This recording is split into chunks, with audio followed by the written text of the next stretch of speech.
According to available statistics as released by the federal government of Nigeria, the number of orphans and vulnerable children is estimated to be 17.5 million.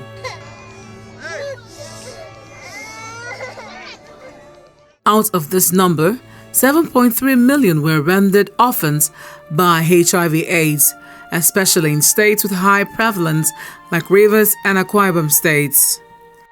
Out of the 7.3 million, a chunk of this number also living with the human immune deficiency virus, as it was passed on to them by their mothers from the incubation time in the womb. Most of these orphans, who are children, go through a lot of stigmatization from relations, especially those who live in villages without much health education nor awareness. To care for such vulnerable children is a major reason the DBI Foundation was conceived and launched into existence by a young Nigerian lady who at the time of launching the foundation was in her early 20s. The foundation was founded in 2004 but officially launched in 2007, and we started working with orphans and vulnerable children. The story of DBI so far has been that of a foundation that has continually offered a home for the homeless, care, love, and quality education to children rejected by the society and rendered orphans by circumstances. Debby BBB Foundation is a Nigerian indigenous non-governmental organization which was formally launched in September 2007 and is duly registered with the Nigerian Corporate Affairs Commission. Through the support from implementing partners and donors, DBI has provided quality and comprehensive services for over 23,000 community-based orphans and vulnerable children, of which 70% are HIV positive, 20% street kids, and a huge number are street abandoned babies in over 40 communities across 7 local government areas in Rivers and Cross River states of the Niger Delta region in Nigeria. Services provided include health promotion, nutritional services, water and sanitation, food, livelihood, education, disease prevention and mitigation, with a focus on HIV/AIDS, as well as vocational skills training for 3,000 caregivers and some people living with the human immune deficiency virus, HIV. Though the home started small, with the founder renting just a 1-bedroom apartment with 5 children. But the home actually started in 2008 in my small 1-bedroom house with 7 children and as a single girl. Today, the home, which numerical figure stands at over 70 children ranging from 0 to 17 years old, is presently occupying a 5-bedroom apartment, which is a lease donation from a public-spirited individual. And we were lucky enough, we got a lease donation of a 5-bedroom duplex and a 4-bedroom house for staff, and since then we've been here. However, presently, the place, which is originally supposed to house 30 people, now houses 70 people. The caregivers and volunteers have no room to stay, so they share the same room with the toddlers. This room you are seeing in the clips houses all toddlers, including their caregivers. As you can see, it's overcrowded. Imagine if a child newly brought in suffers from any contaminable disease like tuberculosis, measles, or chickenpox. Amongst others, it will spread easily to others. Koko Bassey Crusto, who is the founder of this foundation, explains her vision for the city of David, a much bigger home where she wants every toddler, infant, or child that walks in to have a complete home and not lack nothing. And that makes it necessary for the children's village, a bigger space for both babies and toddlers. There we can separate them, and we can also have an intensive care unit for those who come in emergency situation. We also are looking forward to having a pediatric hospital where when children come in dire needs, in emergency cases, we can actually immediately take care of such situations. Blessing Daniel is one of the caregivers. She talks about their plights, managing a small space with the children. They are our children. She's taking care of them very well. But we not get enough place because you can see our babies, our bed closer to each other.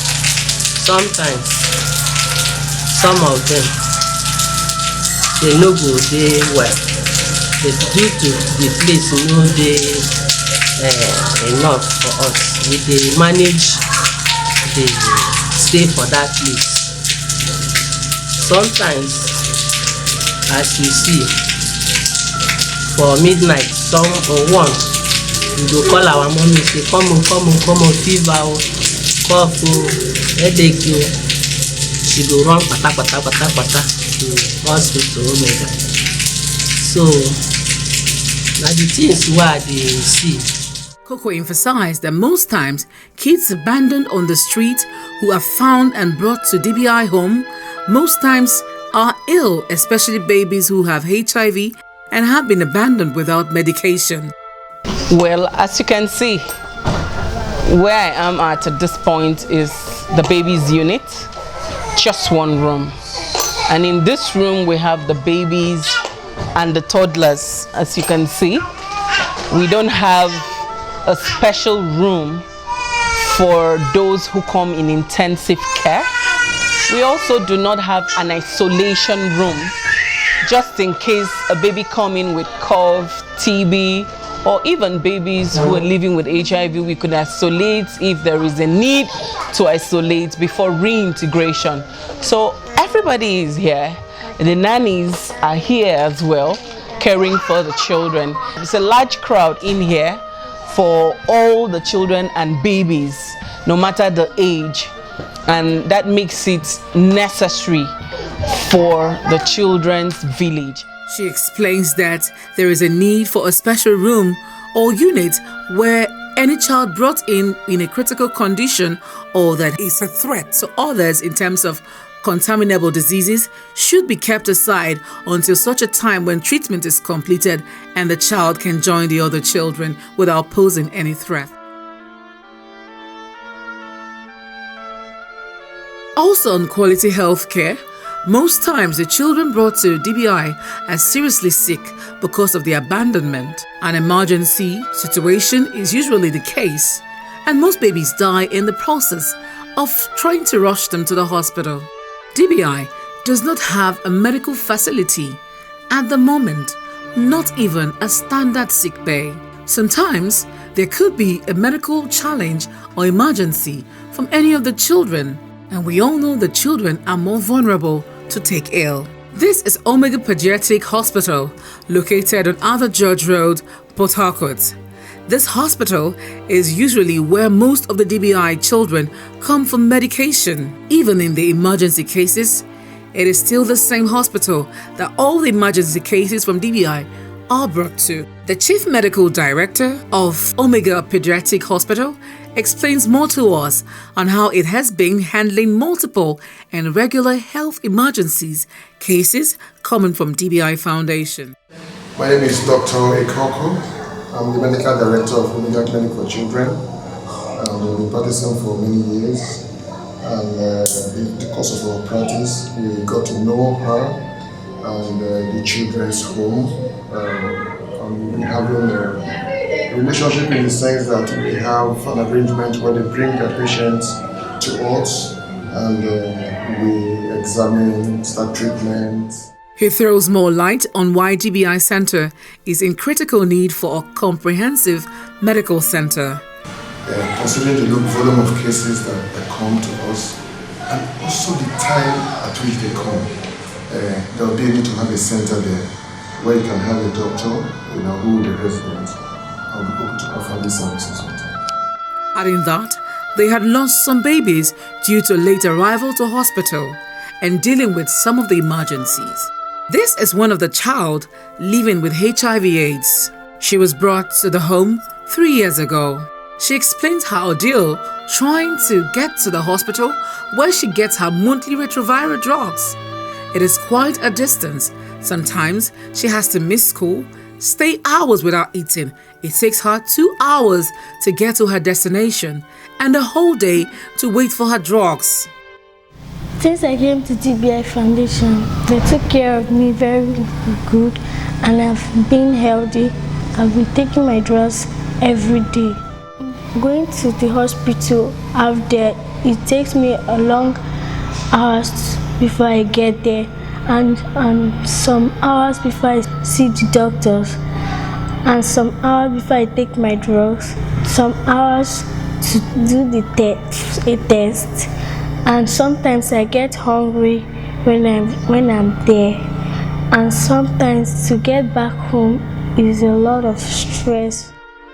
From this clip showing on the screen, you can see that the children from DBI within primary and secondary school ages attend different schools. This is due to the constraints of handling their tuition fees. Aside from the constraints of school fees payments, they have to go all the way to their schools themselves, as the caregivers are not enough to take all of them to school. The caregivers can only handle the toddlers, which is still a lot of work for them. The schools they attend are not anywhere around the environment, and this means that they have to go by foot and use public transportation, which poses some danger. In her words, the DBI Foundation president is always not relaxed whenever these children leave for school because of the fear of what could happen to them on their way. It would be nice if we had a school where all the children attend, but in such cases where we do not, the children have to attend different schools because when you look at the school prices, some are really high. And we don't even have government schools around here.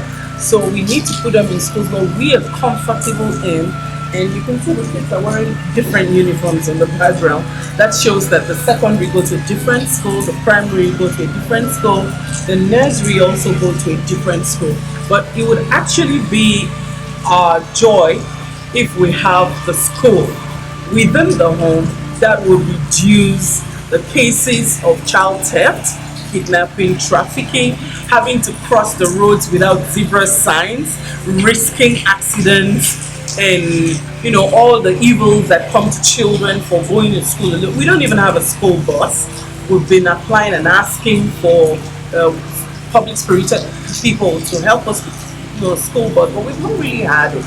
So the children have to trek to school and back, and the children also go through the hassles of being sent home for school fees, school books, whatever. I mean, they suffer the same fate all other children suffer for not having one thing or the other while they're in school. So that's why we're asking for support to have a school within the hospital. She has no choice. The schools around the vicinity are expensive and DBI Foundation cannot afford to pay the fees. EUNICE Kingsley, the eldest of the DBI children, shared her experiences of how difficult it was to deal with being constantly driven from school for non-payment of tuition fees while she was in secondary school. She narrates the danger faced daily, taking herself and her younger ones to school.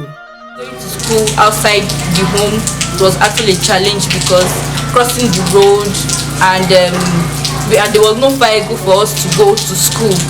We have to cross the road to go to school, and sometimes everybody's busy. Nobody have to take us. We have to manage ourselves with the younger ones, and I was just 11, taking care of other people. So it was just difficult for us. So if there is a school in a bigger place, we actually need a bigger place for. There should be a school in the home for my younger sisters that don't need to go out there to go to school every morning.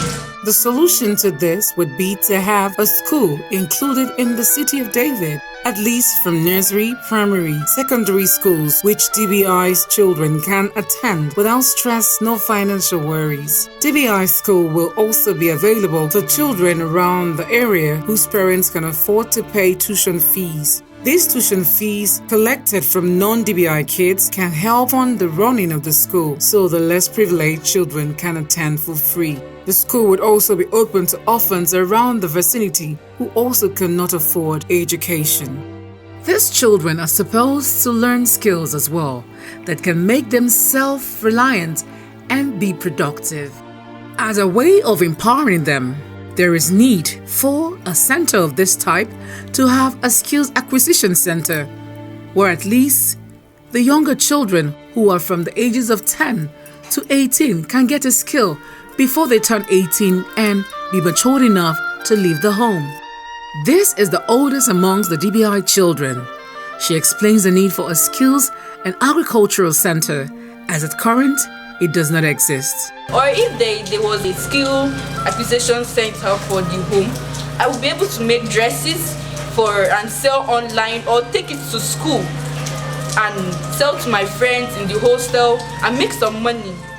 Learn how to do accessories like earrings, necklaces, and maybe footwear. Some these days, people are doing footwear with Ankara materials, and which is very good. The founder, Koko Crusto, believes that agricultural activities in the home would go a long way to helping the feeding problems they have, as well as make them self-sufficient to some extent, or at least catering for basic needs through the proceeds they would make from selling farm produce. These several needs of DBI purely points to one direction, that there is a great need for expansion. The lease donation property they occupy at the moment is quite small and can contain the necessary features a home requires.